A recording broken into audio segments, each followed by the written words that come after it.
নমস্কার বন্ধুরা, সখী কুকসে আরেকবার আপনাদের সকলকে স্বাগত জানাই। আজ আমি আপনাদের সঙ্গে শেয়ার করব আমার ও আপনাদের সকলের খুব প্রিয় মিষ্টির দোকানের মতো মিষ্টি দই রেসিপি। এটি আপনারা খুব সহজেই বাড়িতে বানিয়ে ফেলতে পারেন, খেতে কিন্তু অসাধারণ লাগে। আশা রাখি আমার এই রেসিপিটা আপনাদের নিশ্চয়ই ভালো লাগবে। ভালো লাগলে একটি লাইক দিয়ে ফুল রেসিপিটি দেখার অনুরোধ রইল। আর যেসব নতুন বন্ধুরা রেসিপিটি দেখছেন তাদের কাছে অনুরোধ রইল চ্যানেলটিকে সাবস্ক্রাইব করে আপনারা আমার পাশে থাকবেন। তাহলে আসুন বন্ধুরা, দেখে নিন এই রেসিপিটা আমি কীভাবে বানিয়েছি। আমি এখানে একটা পাত্রের মধ্যে একটা ছাঁকনি নিয়ে নিলাম। এবার এর মধ্যে হাফ কাপ টক দই দিয়ে দিলাম। এবার এই দইয়ের মধ্যে যে জলটা আছে বেশ ভালো মতো ঝরে যাবে। আর ঢাকা দিয়ে আমি প্রায় 15 থেকে 20 মিনিট রেখে দিলাম। অন্যদিকে একটা কড়াইয়ের মধ্যে আমি 1 কাপ চিনি দিয়ে দিলাম। দিয়ে 2 চামচ জল দিয়ে আমি এটা ক্যারামেল তৈরি করে নেব। মিডিয়াম ফ্লেমে এটাকে আমি ক্যারামেল তৈরি করে নেব। এই দেখুন কালার আসতে শুরু হয়ে গেছে। এবার আমি বেশ নাড়াচাড়া করে সুন্দর একটা কালার চলে এসেছে, আপনারা দেখেই বুঝতে পারছেন। এর থেকে বেশি আর কালার করব না, তাহলে দইটা তেতো হয়ে যেতে পারে। এবার গ্যাসের ফ্লেমটা আমি কমিয়ে দিয়ে 500 মতো ফুল ক্রিম দুধ দিয়ে দিলাম। দিয়ে বেশ ভালো করে নাড়াচাড়া করে নিলাম। আর অবশ্যই ফুল ক্রিম দুধ ব্যবহার করতে হবে, তবে দইটা আমাদের বেশ ভালো মতো জমবে। এবার আমি এর মধ্যে 2টো ছোটো এলাচ ফাটিয়ে দিয়ে দেব।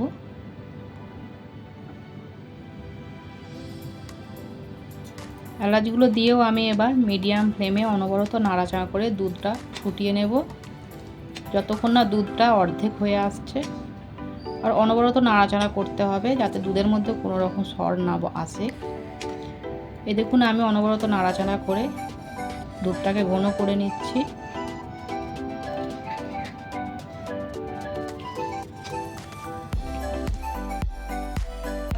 এ দেখুন দুধটা অনেকটাই ঘন হয়ে গেছে, অনেকটা কমে গেছে। একটু সময় নিয়ে দুধটা ফুটিয়ে নিতে হবে। এবার আমি গ্যাসের ফ্লেমটাকে বন্ধ করে দিয়েছি। দিয়ে এবার অনবরত নাড়াচাড়া করে দুধটাকে আমি ঠান্ডা করে নেব। এবার এর মধ্যে যে ফাটিয়ে রাখা এলাচগুলো দিয়েছিলাম সেগুলো আমি উঠিয়ে নেব। নিয়ে আমি আবার অনবরত নাড়াচাড়া করে দুধটাকে বেশ ঠান্ডা করে নেব। এমন ঠান্ডা করতে হবে যাতে দুধের মধ্যে আঙুলটা রাখা যায়। বেশ হালকা গরম থাকবে সেই রকম ঠান্ডা করতে হবে। এবার অন্যদিকে দেখুন দই থেকে বেশ জল ভালো মতো ঝরে গেছে। এই দেখুন কতটা জল বেরিয়েছে দই থেকে। এবার এই পাত্রেতেই আমি দইটাকে ঢেলে নিলাম। নিয়ে একটা কাঁটা চামচের সাহায্যে ভালো করে ফেটিয়ে নিতে হবে। এমনভাবে ফেটিয়ে নিতে হবে যাতে দইয়ের মধ্যে কোনো লাম্পস না থাকে। একেবারে ক্রিমের মতো দইটা ফেটিয়ে নিতে হবে। দেখুন আমি বেশ ভালো মতো ফেটিয়ে নিয়েছি। এবার যে দুধটা আমি ফুটিয়ে রেখেছিলাম সেই দুধটা আমি এর মধ্যে দিয়ে দিলাম। দিয়ে এবার আমি একটা হুইস্কের সাহায্যে ভালো করে আবার আমি ফেটিয়ে নেব। এই দেখুন বেশ ভালো করে আমি মিশিয়ে নিয়েছি দইয়ের সঙ্গে দুধটা।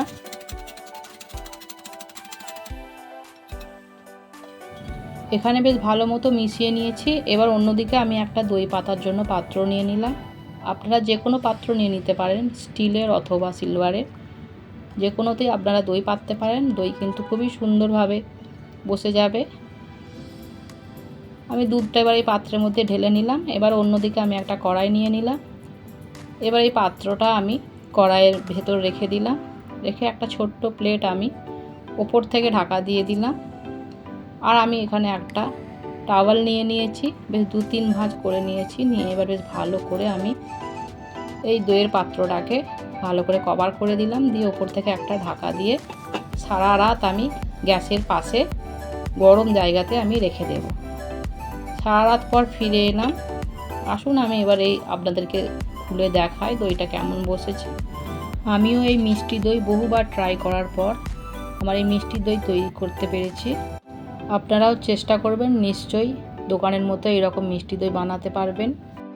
এবার আমি এই দইটাকে কয়েক ঘন্টা ফ্রিজে ঠান্ডা করে নেব, তাহলে আরও বেশ ভালো মতো জমে যাবে। আপনারা দেখেই বুঝতে পারছেন খুব সুন্দর দইটা জমেছে, একেবারে মিষ্টির দোকানের মতো। আসুন আমি আপনাদেরকে কাট করে দেখাই। এই দেখুন দইটা গড়িয়ে আসছে না, মানে বেশ ভালো মতো দইটা জমে গেছে। তবে আসুন বন্ধুরা, এবার আমি আপনাদেরকে দইটা কেটে দেখাই। এই দেখুন কত সুন্দর দইটা তৈরি হয়েছে, আপনারা দেখেই বুঝতে পারছেন। এবার আমি একটা প্লেটের মধ্যে দইটাকে কেটে কেটে রেখে দেব। বেশ সুন্দর পিস পিস ভাবে কেটে যাচ্ছে, একেবারে মিষ্টির দোকানের মতো। আর আমার এই রেসিপিটি আপনাদের কেমন লাগলো অবশ্যই একটি কমেন্ট করতে ভুলবেন না। ভালো লাগলে একটি লাইক করবেন, অন্যদেরকে শেয়ার করবেন। আপনারাও এইভাবে বাড়িতে বানিয়ে নেবেন, খেতে কিন্তু অসাধারণ হয়েছিল।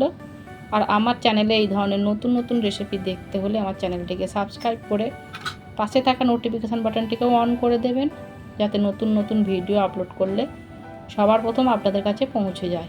আবার ফিরে আসবো অন্য একটি রেসিপির সঙ্গে। ধন্যবাদ।